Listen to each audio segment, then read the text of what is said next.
शपथ ग्रहण से पहले दिल्ली दौरे पर हेमंत सोरेन पत्नी कल्पना सोरेन के साथ प्रधानमंत्री मोदी से की मुलाकात। 28 नवंबर को चौथी बार लेंगे मुख्यमंत्री पद की शपथ। दिल्ली में आप के राष्ट्रीय संयोजक अरविंद केजरीवाल से मिले हेमंत सोरेन। 28 नवंबर को शपथ ग्रहण में शामिल होने का न्यौता दिया। महाराष्ट्र के नए मुख्यमंत्री के लिए देवेंद्र फडणवीस का नाम लगभग तय। सूत्रों के हवाले से खबर, पूरे 5 साल के लिए होगा कार्यकाल। एकनाथ शिंदे और अजीत पवार हो सकते हैं डिप्टी सीएम। डिप्टी सीएम नहीं बने तो दिल्ली आ सकते हैं एकनाथ शिंदे। राज्यसभा के जरिए मोदी सरकार में बन सकते हैं मंत्री। शिंदे गुट से कोई दूसरा नेता हो सकता है डिप्टी सीएम। महाराष्ट्र में कैबिनेट गठन का फॉर्मूला फिक्स। बीजेपी कोटे से बन सकते हैं 22 मंत्री। शिवसेना शिंदे गुट को डिप्टी सीएम के साथ साथ 12 मंत्री। नई सरकार के गठन से पहले महाराष्ट्र के सीएम एकनाथ शिंदे ने राज्यपाल को सौंपा इस्तीफा। डिप्टी सीएम फडणवीस और अजीत पवार भी मौजूद रहे।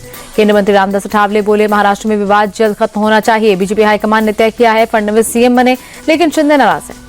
शिवसेना विधायक दीपक केसरकर बोले, शिंदे नाराज नहीं। महायुति के बड़े नेताओं को कहा है जो फैसला लेंगे मंजूर। पीएम और अमित शाह का फैसला तीनों नेता कबूल करेंगे। शिवसेना यूबीटी नेता संजय राउत ने कहा, महाराष्ट्र सीएम पर अपना फैसला पीएम मोदी और अमित शाह लेंगे। अजीत पवार और एकनाथ शिंदे कुछ नहीं कर सकते। महाराष्ट्र कांग्रेस प्रमुख नाना पटोले का बयान, जो रिजल्ट आया वो जनता को भी मंजूर नहीं। विपक्ष के आरोपों पर शिवसेना का पलटवार। विधायक उदय सामंत ने कहा, एकनाथ शिंदे के लिए अचानक इतना प्यार क्यों जाग गया।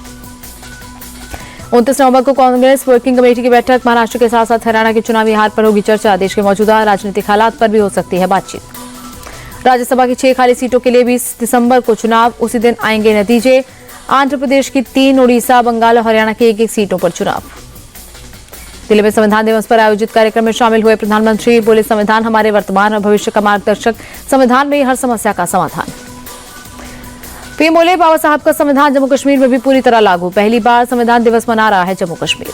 संविधान दिवस पर बीजेपी अध्यक्ष जेपी नड्डा बोले, संविधान दिवस से युवाओं में जागरूकता बढ़ी। 26 नवंबर को संविधान दिवस मनाने का कांग्रेस ने किया था विरोध। संविधान दिवस पर अमित शाह का राहुल गांधी पर अटैक। राहुल गांधी का नाम लिए बिना कहा, संविधान सिर्फ मंचों पर दिखाने की पुस्तक नहीं है। संविधान दिवस पर कांग्रेस ने की संविधान रक्षक अभियान की शुरुआत। दिल्ली के दालकटोरा स्टेडियम में आयोजित कार्यक्रम में संविधान रक्षक ऐप भी लॉन्च किया। राहुल गांधी का पीएम मोदी पर डायरेक्ट अटैक। बोले, दावा करता हूं संविधान दिवस का जश्न मनाने वालों ने संविधान नहीं पढ़ा होगा। अगर पढ़ा होता तो वो काम नहीं करते जो रोजाना करते हैं।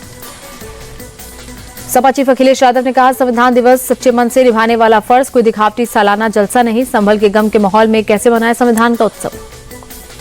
संविधान को लेकर अखिलेश यादव के बयान पर गिरिराज सिंह का पलटवार। कहा, अखिलेश के डीएनए में ही संविधान का विरोध, इसीलिए वो ऐसी भाषा बोल रहे हैं। हिंसा के 3 दिन बाद संभल के जामा मस्जिद से अनाउंसमेंट। लोगों से शांति की अपील। शांति से सर्वे हो गया, आप माहौल खराब ना करें।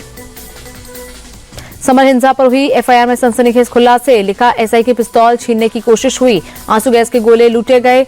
भीड़ की तरफ से पुलिस पर फायरिंग की गई। संभल हिंसा की एफआईआर कॉपी आई सामने। साजिश के तहत पुलिस पर पत्थरबाजी की गई। भीड़ से आई थी आवाज, सर्वे नहीं होने देंगे। संभल हिंसा पर योगी सरकार के मंत्री नितिन अग्रवाल का दावा। कहा, तुर्क और पठान के विवाद ने शांति भंग की। हिंसा पर चस्प की राजनीति का नतीजा।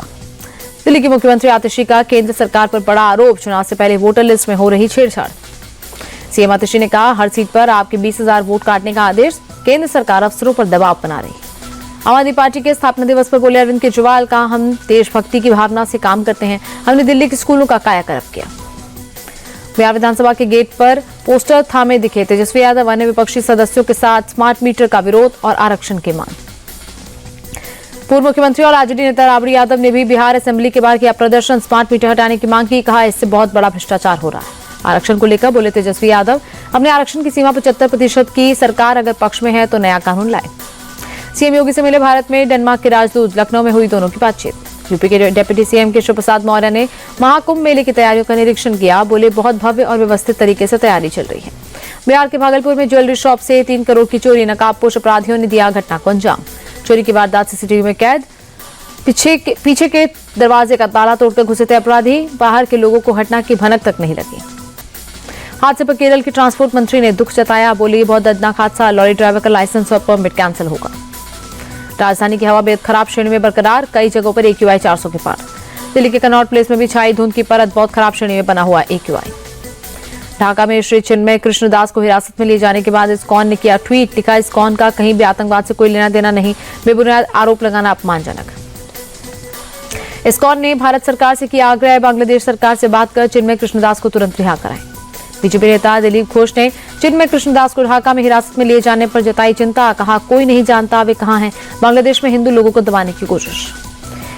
आईसीसी ने साफ की चैंपियंस ट्रॉफी की तस्वीर, हाइब्रिड मॉडल में आयोजित हो सकता है टूर्नामेंट। पीसीबी की डिमांड, लाहौर में ही हो फाइनल मुकाबला। ऑस्ट्रेलिया दौरे के बीच भारत आ रहे हैं हेड कोच गौतम गंभीर, पर्सनल इमरजेंसी कारणों का हवाला बीसीसीआई के सूत्रों ने दी जानकारी। प्रैक्टिस मैच में टीम के साथ नहीं होंगे गौतम गंभीर, एडिलेड टेस्ट से पहले टीम के साथ वापस जुड़ने की खबर। सहायक कोच अभिषेक नायर, रियान डैन और मॉने मॉकल पर होगी टीम की जिम्मेदारी। आईपीएल की 10 टीमों में से 3 टीमों के कप्तान अभी फाइनल नहीं हुए। दिल्ली कैपिटल्स, केकेआर और आरसीबी के कप्तान का नाम फाइनल नहीं। 5 टीमों के कप्तानों के नाम फाइनल। चेन्नई, गुजरात, मुंबई, राजस्थान और हैदराबाद के कप्तानों के नाम पहले से तय।